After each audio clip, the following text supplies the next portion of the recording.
ponencia de Santiago Paula Antonio, que se intitula Apuntes sobre los comienzos de la astrofísica en la República Argentina. Acá te dejamos, Santiago. Cuando quieras. Bueno, buenas tardes y nuevamente. Mi intención es comentar algunas cuestiones relacionadas con los comienzos de la astrofísica en el país, en Argentina. Puse apuntes porque son en realidad, en este tiempo voy a hacer alguna mención de algunos hechos, algunas opiniones y algunas conclusiones que se pueden sacar.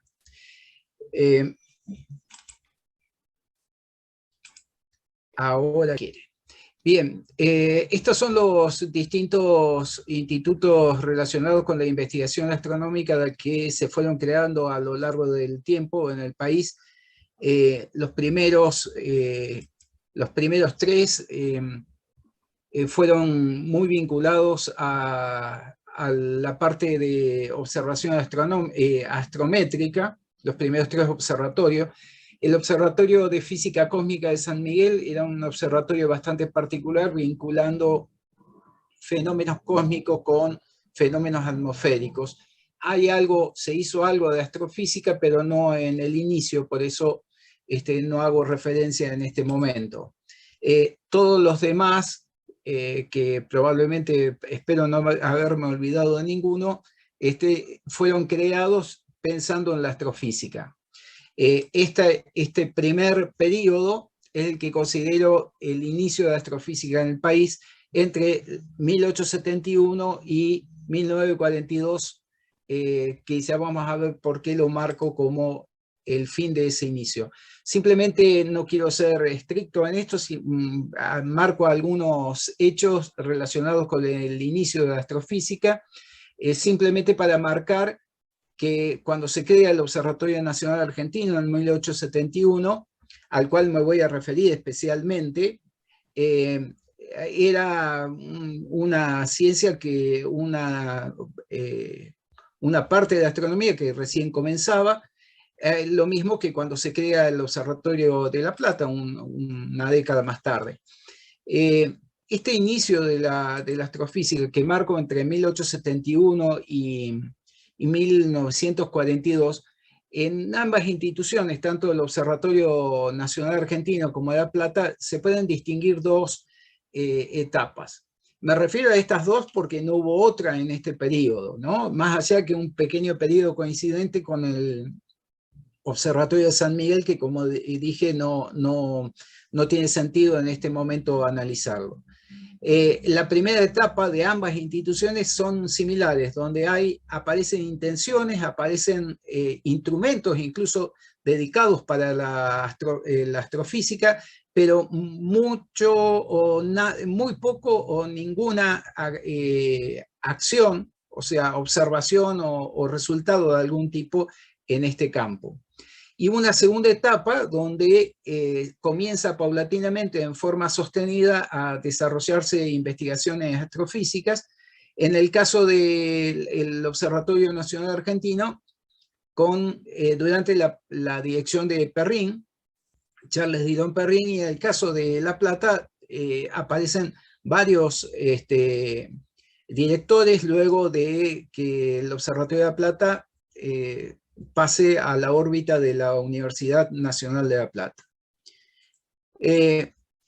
Los objetivos fundacionales del Observatorio Nacional Argentino eran tres, son los que marcó el primer director, Benjamín Gould, al presidente Sarmiento, donde marcan los dos primeros, que son los principales, relacionados con la determinación de posiciones de estrellas, con el círculo mediano o con la fotografía, que tuvo importancia posteriormente para la astrofísica, pero en este caso dedicada a la astrometría. Pero hay un tercer objetivo que está vinculado directamente con la astrofísica, que es el análisis espectroscópico de estrellas brillantes.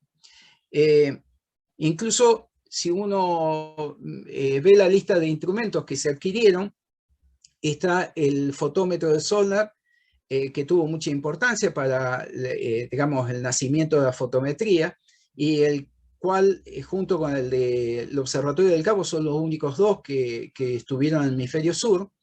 Este aparato, al igual que el siguiente que voy a mostrar, fue en realidad comprado y hecho fabricar por la Academia Americana de Arte y Ciencia de Boston y posteriormente pasado al observatorio. El otro instrumento de la época fundacional llegan en 1872 por el tema de la guerra franco-prusiana que no permitió que llegaran antes. Este espectroscopio destinado a la observación del Sol, al estudio del Sol, que posteriormente los dos instrumentos fueron adquiridos por el observatorio. Uno puede pensar, si estos instrumentos fueron una especie de compromiso de Gould, de Benjamin Gould, para obtener el apoyo internacional, porque Gould era principalmente, básicamente, un astrónomo dedicado a la astrometría y el objetivo que tenía él en Argentina era ese, realizar grandes catálogos. Sin embargo, en 1874, cuando Benjamin Gould viaja a Estados Unidos luego de la muerte, el fallecimiento de las dos hijas mayores, trae de vuelta, compra 3 espectroscopios más. Esto es que marca una intención real de desarrollar este campo. Sin embargo, años más tarde, en un informe indica de que no lo hizo porque los trabajos con el círculo mediano le ocupaban demasiado tiempo. De hecho, recordemos que él viene a quedarse 3 años y termina quedándose casi 15 años. De modo que sí, tenía intenciones, pero su prioridad era realmente otra.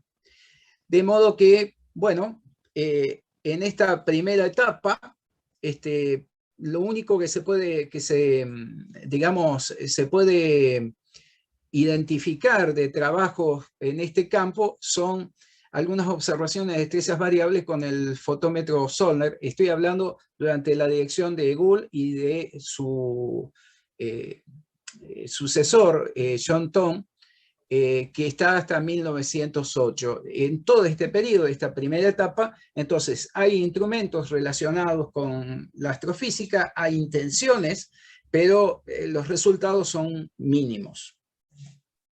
En esta época también hay trabajos relacionados con la fotografía, pero siempre vinculados a la astrometría, incluso colaboración para hacer astrometría de estrellas que luego van a ser observadas con el espectroscopio, pero nunca hecha específicamente en el observatorio en este sentido.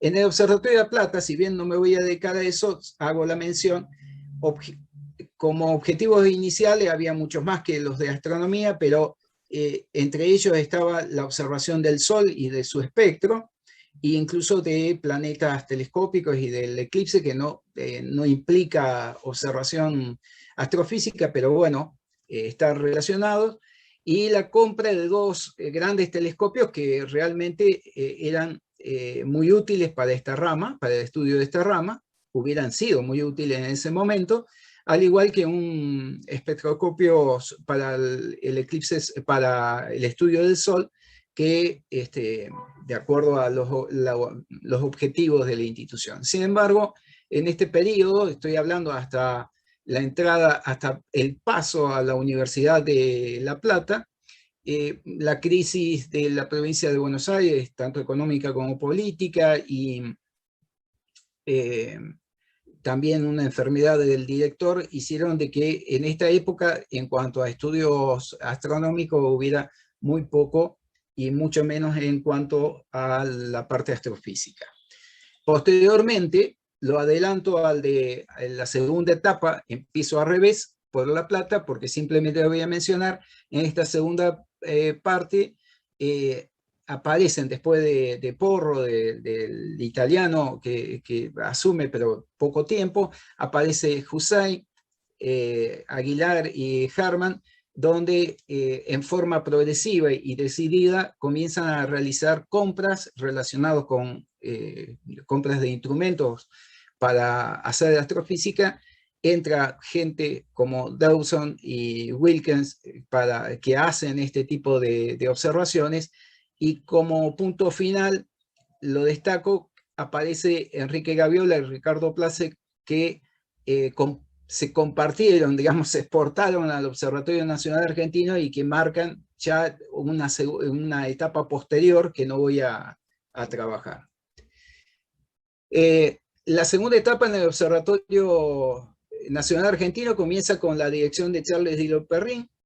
En esta, además de trabajar, de terminar los trabajos astrométricos, propone la realización de trabajos astrofísicos, tanto comprar materia instrumental y también personal, contratar personal. Y convence al ministro Rómulo Naón de la compra de un telescopio que iguala al más grande del mundo en ese momento, y la contratación de un espectroscopista que es conseguido inmediatamente la aprobación para estos dos ítems. Perrin venía del observatorio de Lick, un observatorio que tenía mucho trabajo en relación a la astrofísica, había estudiado cometas, Perrin era básicamente un observador, un excelente observador y una persona con mucha dedicación al trabajo. Había realizado estudios de cometas, de eclipses solares, era un experto en eclipses solares y estudios de objetos nebulosos, lo que serían nebulosas planetarias y galaxias. Y además tenía una relación muy estrecha con Campbell, con el director del observatorio. De hecho, probablemente esta cuestión es la que llevó a que fuera designado en el observatorio argentino. Eso sería una charla completa para trabajar sobre ese tema. Si me deja, ahí estamos. Bueno, lo primero que hace Perrin cuando llega a Argentina tiene el caso del cometa Halley, el cual realiza estudios espectroscópicos, principalmente con un prisma objetivo que no logra usarlo con el Halley, pero después sí, un prisma grande que lamentablemente todavía en el museo no hemos podido identificarlo. Y utiliza, bueno, otros instrumentos, lo adapta para hacer espectrógrafos que que los montan en el astrográfico, el telescopio astrográfico para realizar estos trabajos. También hace trabajos fotométricos, desenfocando las placas fotográficas para poder comparar los brillos más fácilmente. Incluso elabora un instrumental, digamos, un dispositivo con un tubo fotoeléctrico para realizar estas mediciones. Se demoran muchísimo y recién se publica en 1936. Los cometas también son observados a partir de ahí en forma sistemática, y destaco esto porque aparece la primera astrónoma del observatorio, Glency, que trabaja entre 1913 y 1918, y específicamente realiza trabajos espectroscópicos con los cometas, por ejemplo, el de 1915, que junto con dos fotógrafos que eran los fotógrafos dedicados a la Carduciel, Roberto Winter y Simon, que realizan las observaciones. Otro ítem importante a destacar en esta etapa es lo que ocurre en 1911, cuando Einstein empieza a trabajar nuevamente con el tema de la cuestión de la gravedad, y piensa en una forma de verificar el tema de la curvatura de la luz por la acción de la gravedad, y le pide ayuda a un joven astrónomo del Observatorio de Berlín, Freulich, para que lo ayude en esas pruebas. Eso ocurre en septiembre de 1911. El 11 de septiembre de ese año, Freulich envía una carta a Charles Dillon Perrin, en ese momento director del Observatorio de Córdoba, que era considerado el experto máximo en este tipo de estudios. Esa carta fue encontrada hace algunos años, depositada en el Museo del Observatorio, ¿no? Y bien, no fue por la carta que se contactaron, porque Perrin estaba en Europa en un congreso de efemérides, y finalmente pueden verse personalmente en Berlín, donde Freulich le pide ayuda a Perrin, y Perrin acepta realizar las placas fotográficas necesarias en el eclipse que ocurriría en 1912, que sería visible en Brasil, que estaba siendo ya trabajado y planificado en el observatorio, y efectivamente se instalan en Cristina. Aquí se ven los instrumentos, ahí está marcada las dos cámaras gemelas que utilizarían para la observación de las fotografías para Einstein, pero lamentablemente una gran tormenta impidió la observación, al igual que de todas las expediciones. Un segundo intento se hace en 1914, esto se hace en combinación con el Observatorio de Berlín, y en este caso en realidad es la Segunda Guerra Mundial que impide poder concretar las observaciones. Aquí se ve a Perrin y al mecánico Mulloy, que fueron los dos que viajaron al Mar del Norte, el Mar Negro, y algunas fotografías que se obtuvieron que sin mayor utilidad para este tema, ¿no? Otra cuestión fue la aparición del primer espectroscopista del observatorio, la que se contrató, un ex compañero de trabajo de Perrin, pero que estuvo muy poco tiempo en el observatorio, pues se llevó muy mal con Perrin, al extremo que se pelearon y renunció inmediatamente. Realizó algunos trabajos menores con el Halley y algunos trabajos de velocidades radiales de estrellas utilizando observaciones realizadas en el LIC. Algo que también se tenía poco conocimiento, que ahora pudimos identificar, es un trabajo de fotometría realizado para el casquete polar de la Córdoba de Mústero, con un fotómetro que está en los depósitos del museo, un fotómetro de cuña, que no sabíamos en realidad cómo había aparecido en el observatorio y para qué se había utilizado. Ahora sabemos que es para este trabajo. Eso lo hizo, el trabajo en sí lo hizo Enrique Llodet. Y este fotómetro fue enviado por Pickering, fue uno de los que elaboró él a principios de siglo para trabajar con su escala fotométrica. Perrin le pide que compre uno y Pickering lo que hace es decirle, no, yo tengo uno, y le envía este fotómetro, que quedó en el observatorio. No sé si en el envío no dice si era préstamo o definitivo, pero él lo envía y queda en el observatorio hasta el día de hoy. Pero sin duda alguna, lo máximo que hizo para el comienzo de la astrofísica fue la compra del gran telescopio de 1,5 metros, la construcción del albergue, de los edificios colaterales y el montaje del telescopio. El tema es que el intento detallado del espejo de 1,5 metros en Córdoba no se pudo concretar, así que esto se demoró muchísimo, por lo que en 1917 diseña y construye en el observatorio un telescopio de 76 centímetros que entra en funcionamiento en el 17, principio del 18, el mayor construido durante mucho tiempo en Argentina, muy similar a lo que había estado trabajando y realizando con el telescopio Crossley del observatorio Lick. Es muy similar en varios aspectos.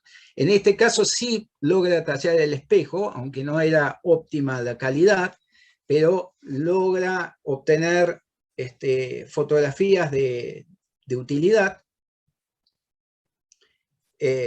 Fíjense, acá hay una comparación entre la nebulosa de Orión obtenido con el telescopio de 76 centímetros de 1,5 metros, lo cual es una ventaja muy grande. Digamos, indudablemente de Bosca Alegre es mucho mejor, pero no es que es una imagen mala. Tiene aberraciones como todo este tipo de telescopio porque tenía una distancia focal muy corta, pero pudo obtener con él un gran número de placas fotográficas de cúmulos globulares y galaxias, que en ese momento objetos nebulosos, y que lamentablemente no publicó en conjunto. Sí publicó un montón de artículos relacionados, pero no en conjunto, que es una colección de más de 100 placas, que ahora están al resguardo de la biblioteca del observatorio, y las mismas en realidad fueron utilizadas posteriormente por CERSI, por Laborde, para hacer el famoso catálogo, en un caso del catálogo de estrellas australes, de galaxias australes, perdón, y en el otro caso de variables en cúmulos globulares. Pero eso fue en la etapa siguiente, ¿no? Bueno, se identificó en una de las galaxias un anillo que es reconocido actualmente como descubridor, el que descubrió este anillo en NGC 1291. O sea que estoy mostrando esto como indicando de que realmente no solo intentó hacer trabajo, sino logró en algunos casos trabajos significativos. Trabajó con la famosa Carinae, trabajó mucho con nebulosas planetarias, en la discusión de si se trataba de estrellas con una nebulosa o sistemas planetarios que se estaban generando, ¿no? También obtuvo un montón de espectros, sobre todo de cúmulos globulares, espectros globales, con el telescopio de 76 centímetros. Y fíjense los tiempos de exposición. Llegaba a más de 50 horas de tiempo de exposición. O sea, esto ocurría durante varias noches. Yo logré entrevistar a Ángel Gómara, que le ayudaba en esta época, en las últimas épocas, en los años 30, y él comentaba, dice, no, nunca obtenía nada. Claro, era realmente para el ayudante terrible, durante días, durante noches, muchas noches, tanto trabajo y finalmente obtener estos pequeños, estos están súper aumentados, ¿no? Estos pequeños espectros, con los cuales, bueno, realizó varios trabajos con un esfuerzo realmente gigantesco, ¿no? También realizó espectroscopía de estrellas, especialmente en novas y algunas otras estrellas. Fíjese, esto se hacía con prismas objetivos, ¿no? Y el que trabajaba con esto era Roberto Winter, el que comenté anteriormente, el que hacía la observación en sí mismo, ¿no? Luego Perrin principalmente, o Glency, hacían el análisis. Bueno, también realizó de distintos tipos de estrellas de interés, incluso compró un montón de instrumentos, hizo comprar un montón de instrumentos dedicados a estos estudios.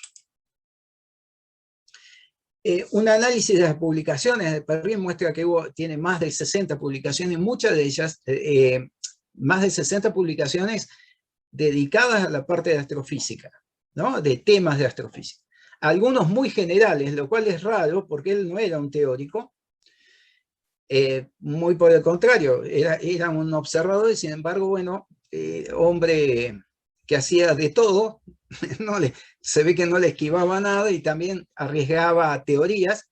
De hecho, hace un resumen sobre el origen de las nebulosas espirales, o sea, las galaxias, hoy conocidas como galaxias, y en este resumen publicado hace la siguiente descripción que me pareció, esto es un tema para estudiar largamente. Él decía que son sistemas relativamente pequeños, comparables a los cúmulos globulares, expulsados por la Vía Láctea, esencialmente externos a la Vía Láctea. Su carácter espiral era debido a mareas, una influencia de marea, y sí destaca acertadamente que era un campo de estudio de gran importancia. Todo este tipo de cosas, ¿no? Por eso son apuntes, por eso puse como apunte. Esto da para un estudio muy largo y hay muchos aspectos y muchas facetas. Esperemos que con Maximiliano Bossoli y David Merlo podamos avanzar con esto el próximo año. Porque hay mucho material, muchísimo material. No solo publicó en revistas especializadas, sino también en el diario, a modo de promoción, especialmente en la época que estaba hackeado por la crítica para algún grupo de astrónomos que quería desplazarlo. Hay opiniones de la gente de época que no son buenas de los trabajos de él, como Adams, que lo desprecia esos trabajos. Lo que pasa es que Perrin y Adams entablaron varias discusiones por varios temas. Sin embargo, Landides, que es un poco posterior, ¿no? En un trabajo en 1970, no es muy posterior, es discípulo de Aguilar, Landides. En un trabajo de 1970 lo pondera muy positivamente a lo hecho, estoy hablando de hecho en astrofísica, ¿no? Enrique Gaviola es bastante singular. Enrique Gaviola, para él, la astrofísica se inició en él. Digamos, un análisis muy particular, una persona muy singular. Realmente hace una descripción de Perrin que en algunos aspectos claramente es equivocada, pero bueno, son opiniones. Sin embargo, hay otras opiniones posteriores de varios historiadores donde, por ejemplo, recogen la opinión de José Luis Cerci, que fue toda una autoridad en este campo y él valoraba también muy positivamente lo hecho por Perrin. Otro tanto ocurre con Luis Milone y señala incluso Curtis como lo muestra como uno de los descubridores de los que se dieron cuenta que la duplicidad de las líneas en los espectros de las nebulosas planetarias es debido a la expansión de la nebulosa. Y eso, bueno, es una cuestión muy importante. Pero resumiendo, en todo esto, finalmente, el logro mayor de Perrin para la astrofísica, que es lo que marca justamente la siguiente etapa, es la creación del observatorio de la Estación Astrofísica de Bosque Alegre. En realidad, él no logra ponerla en funcionamiento por el tema del espejo. Bueno, ahí es toda una historia. Finalmente, Enrique Gaviola, por eso lo marcaba, él logra terminar ese espejo en Estados Unidos, increíblemente. O sea, un norteamericano aquí en la Argentina no pudo tallar el espejo y tuvo que hacerlo un argentino en Estados Unidos. Pero finalmente esta conjunción se da y este telescopio es el que en gran medida logró el inicio definitivo, digamos, la instalación definitiva de la astrofísica en la Argentina. Es por eso que el próximo año se cumplen 80 años de esta estación y sería interesante ponerle nombre tanto a la estación como al telescopio, que nunca fueron identificados. No cabe duda que Enrique Gaviola sería un buen nombre para el reflector y Perrin para la estación astrofísica, así que hago votos porque esto se concrete. Le agradezco muchísimo la atención y bueno, quedo a disposición para las preguntas. Meto un mensaje mínimo. Roberto Winter que mencionamos anteriormente no fue un gran astrónomo que publicó muchísimo, pero fue uno de los que en las sombras de alguna manera, uno de los tantos que en las sombras de alguna manera hicieron posible estos logros. Y este año con Néstor Caminos y con David Merlo pudimos recopilar la vida de Winter y lo realizado por él y su descendencia, porque bueno, también se trabaja desde la idea de un inmigrante, ¿no? Un inglés que finalmente se convierte en argentino aquí y se establece en el país. Gracias. Bien, muchas gracias, Santiago. Estamos abiertos a preguntas. Cualquier persona que quiera hacer un comentario, una pregunta, que levante la mano. Yo tenía una pregunta, Santiago, más que una pregunta, una curiosidad. ¿Cómo es, qué técnica usaban para hacer las exposiciones, estas fotográficas de estos objetos, digamos, estas nebulosas, que vos, como bien dijiste, que duraban días, ¿no? Es decir, la técnica me refiero a sacar la placa, almacenarla, después volverla a colocar, debe haber sido muy sofisticado, me imagino. Sí, por eso justamente mencionaba Gómara que él, digamos, no le gustaba ese trabajo porque era un trabajo terrible y no siempre daba resultados. ¿Se imaginan que después de 10 días 10 noches trabajando, iban, revelaban y había pasado algo y la placa no servía, así que había que empezar de vuelta, ¿no? Y no era una noche o una hora de observación, sino días de observaciones. No es que no hay. No encontramos con Edgardo, con la gente, no encontramos referencia exacta de la técnica utilizada. Pero la técnica me parece que debe ser la misma que se empleó posteriormente. Hubo muchos casos en que se hizo de este modo, que simplemente, ni más ni menos, era hacer la exposición mientras hay oscuridad, después se cierra el portaplaca, se lo envuelve bien con algo bien, una tela bien oscura para que no le entre luz, se la guarda al día siguiente y nuevamente se empieza hasta que se cumplen los tiempos. Ahora, es un trabajo, es fácil decirlo, es un trabajo inmenso y muy difícil, y probablemente lo que no sabemos es cuántas veces fallaba, ¿no? Porque lo que vemos son los éxitos, no hay mucho, hay 10, 15 placas de ese tipo. Gracias, Santiago. Sí, Víctor. Realmente me gustó bastante la charla, me pareció una charla muy linda. Entonces la pregunta era si vos tenés pensado llevar esto a una forma de libro o algo, porque me parece que sería muy interesante para la historia del observatorio, ¿no?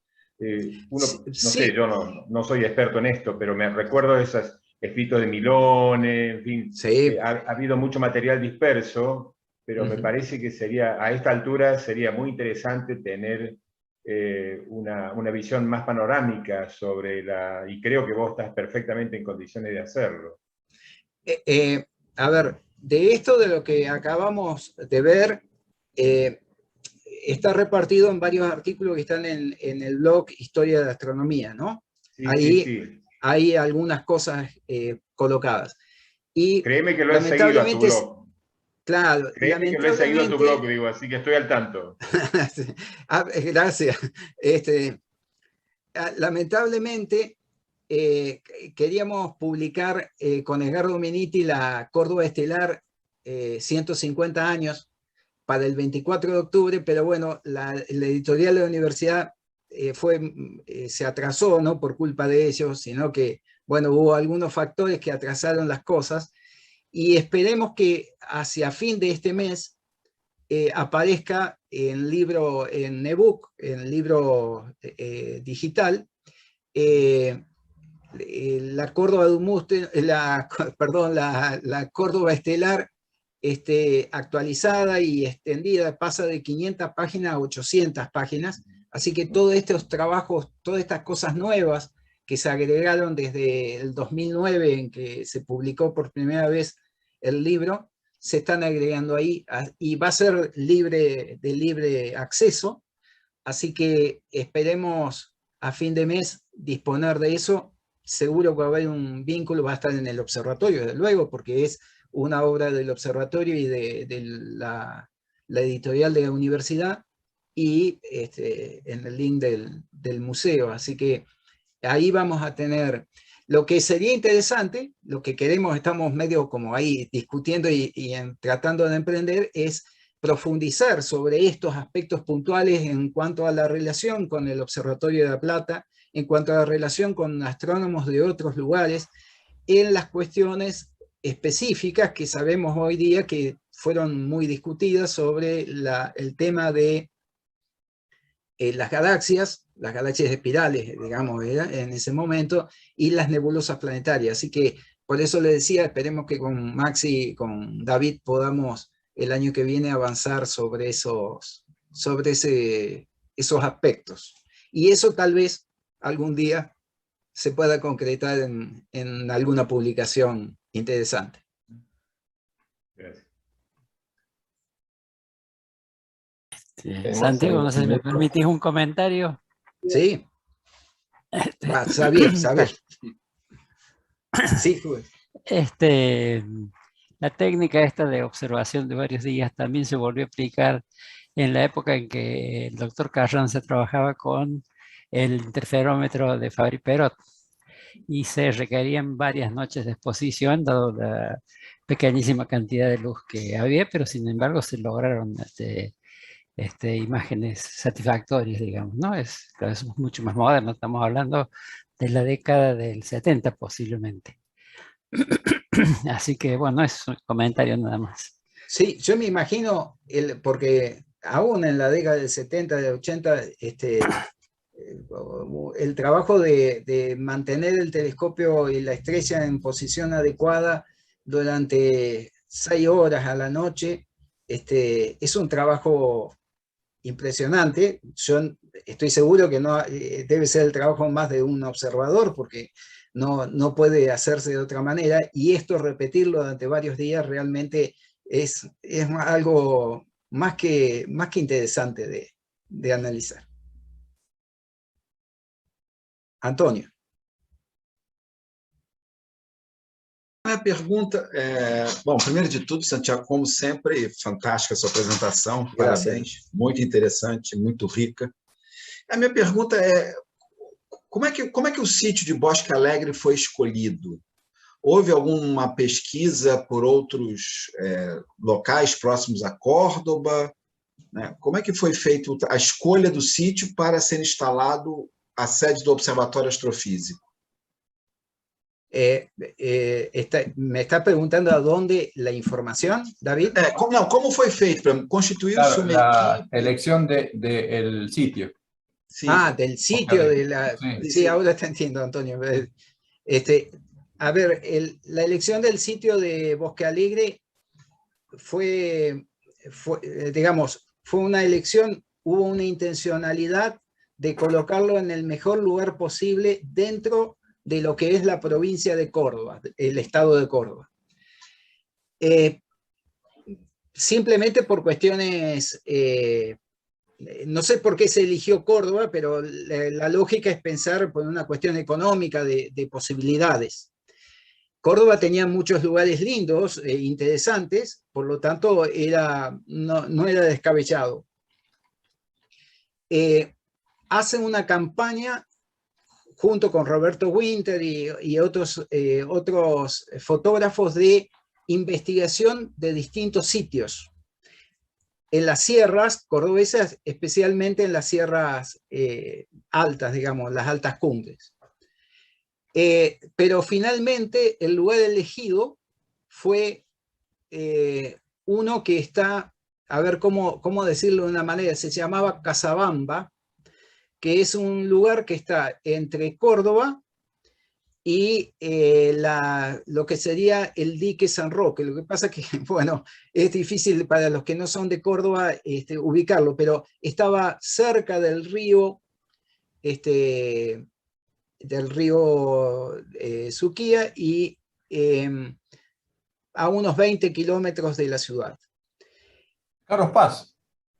Claro, digamos para el lado de Carlos Paz. Lamentablemente, en ese proceso, cuando se ubica ese lugar, el dueño de una estancia, que estaba un poco más lejos, le ofrece, Reynolds se llamaba, que era amigo de Perrin, le ofrece cederle un predio muy grande, un poco más lejos, en particular un cerro, en el cual finalmente se instala el telescopio, porque claro, no había que comprar terreno, estaba la infraestructura, estaba todo, y hicieron un análisis del lugar y vieron que era igual que el de Casabamba, y si no era igual, se ve que lo terminaron igualando, porque era muy conveniente desde el punto de vista económico.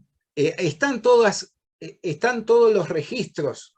Eso sería interesante revisarlo, pero es muy difícil actualmente. Pero están todos los registros de ese. Esa es la historia de la elección. Fue una elección de conveniencia, como casi todas las cosas que ocurren en la astronomía. Sí, una última pregunta de Lía. Hola, ¿cómo están? Yo tengo una pregunta un poco más personal, en el sentido de, ¿cómo iniciaste vos en este tipo de investigación y qué le recomendarías a los jóvenes científicos que quisieran empezar a investigar este tipo de cosas de su propia facultad o de su propia historia donde están estudiando? Yo empecé con estas cosas, en realidad yo soy un aficionado de esto, ¿no? Que quede claro eso. Pero yo empecé lo recuerdo bien porque eso ocurrió hacia fines de la década, a mitad de la década del 90, 1990, ya somos históricos. Ese año, en 1994, se cumplían 100 años de la publicación del Córdoba Dumúster. Yo estaba en el observatorio, estaba con Beto, estaba, bueno, ayudando en las cosas, en lo que podía, y cuando comenté sobre esto, había muchísima gente, no solo estudiantes, sino mucha gente del observatorio que no conocía lo que era realmente la Córdoba Dumúster. Eso me marcó como diciendo, es una cosa imposible que ocurra en una institución de este tipo, el desconocimiento de una de las obras más grandes que tuvo el observatorio y tuvo la astronomía argentina y probablemente mundial. Incluso llegó un extranjero, no importa quién, a la biblioteca, y recuerdo el momento en que dijo, Córdoba Dumúster, o sea, asoció, se dio cuenta de que estaba en el observatorio que había generado ese catálogo. A partir de ahí empecé lentamente, empezamos con Edgardo Miniti a avanzar. ¿Qué es lo que, no sé, no me atrevería a dar recomendaciones, simplemente yo diría que si uno está convencido hay que dedicarle trabajo y los frutos vienen. Hay muchísimo material, hay muchísima necesidad, es un área de vacancia, total vacancia en Argentina, este tipo, tanto la investigación en historia como la investigación en la parte educativa, y no sé, no me arriesgaría a hablar de la parte de epistemología, pero son áreas de vacancia y hay que arriesgar y hay que dedicarse a eso. Yo creo que no hay ninguna cosa sin riesgo, pero es algo de mucha utilidad para la comunidad. Muchas gracias. ¿Puedo agregar una cosita breve, una sugerencia? Porque a lo mejor es algo que lo has hecho, pero